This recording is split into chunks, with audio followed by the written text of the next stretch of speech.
Exactly. And one other thing real quick, for the last couple of weeks I've been doing remotes supporting the local radio station that carries your show and passing out your flyers. I think you sent them about 2,000 promos that list all the articles that you sell on your website. And I've been keeping a track of a cross-section of the people that come up, thumbs up, that are positive, that know what's going on. You're going to be amazed. It's the young kids and the old adults, especially the former military, especially higher enlisted and officers. They know what's going on, but these school teachers, I had one girl come by whose father was there as a teacher, and she was proud that she just had her Gardasil shot. I kid you not. And I asked her, was she aware of what's in the new H1N1 flu virus? And she said, yes, she can't wait. She's, going to be the first to get it as soon as it comes out. They're going to do their best to make sure that they don't get the H1N1 by taking the virus. And we're talking about a 16-year-old girl who's a senior in high school. I didn't want to frighten her. I said, well, you've got Internet access. Why don't you look for these certain terms? And I talked about squalene and thimerosine. I said, take a look at what's in the shot, and then go get a copy of the manufacturer's printout for the Gardasil and just read it. And, just read, and then Google search the problems that children have had taking these shots. Well, look, all you do is search engine Gardasil deaths. It's so bad, even the FDA is saying they may come out and say don't take it and tell doctors not to take it. In fact, that's new news from last week I meant to get to. Print me that. Great point, sir. Good to hear from you. We're going to come back, take more calls. I meant to ask the last caller, Mike in Tennessee, what station he's listening to. Is he listening to Nashville? Is he listening to Knoxville?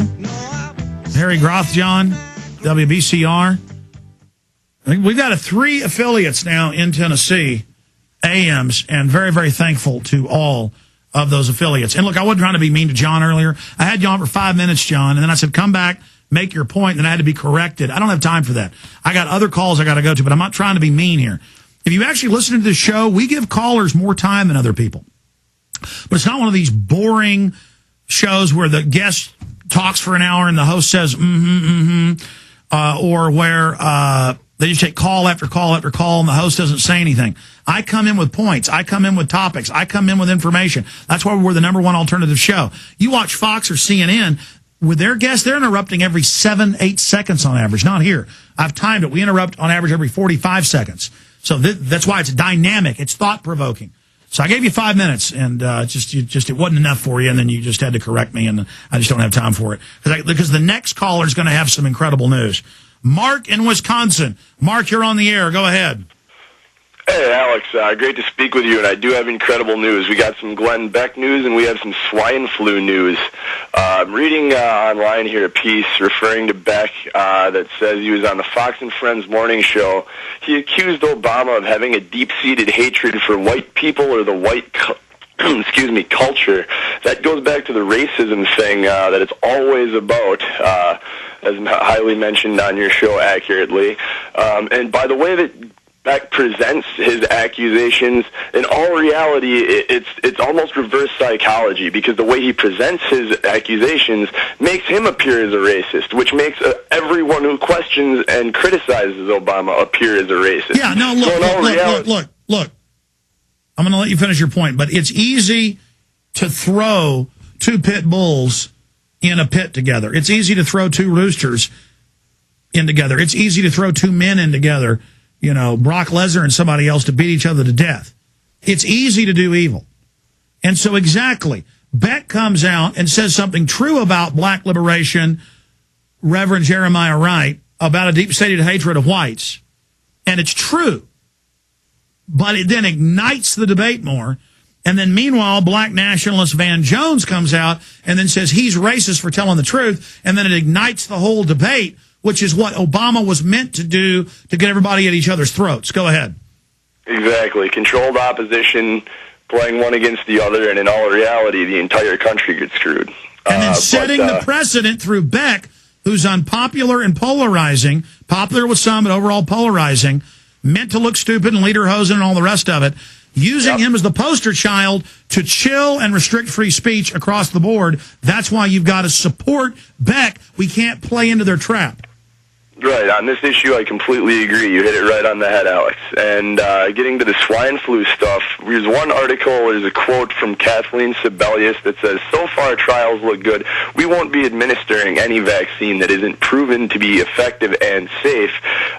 This strain of flu is so unusual. Deaths are more likely to occur among children and young adults, usually the healthiest group." I find that to be real curious. I'll tell you why. Go ahead. Oh, I was going to say, I find that to be curious because those are the people who they're going to be shoving the vaccine down their throats the most. The children in school, exactly. Things like that. So notice the groups they're going to be.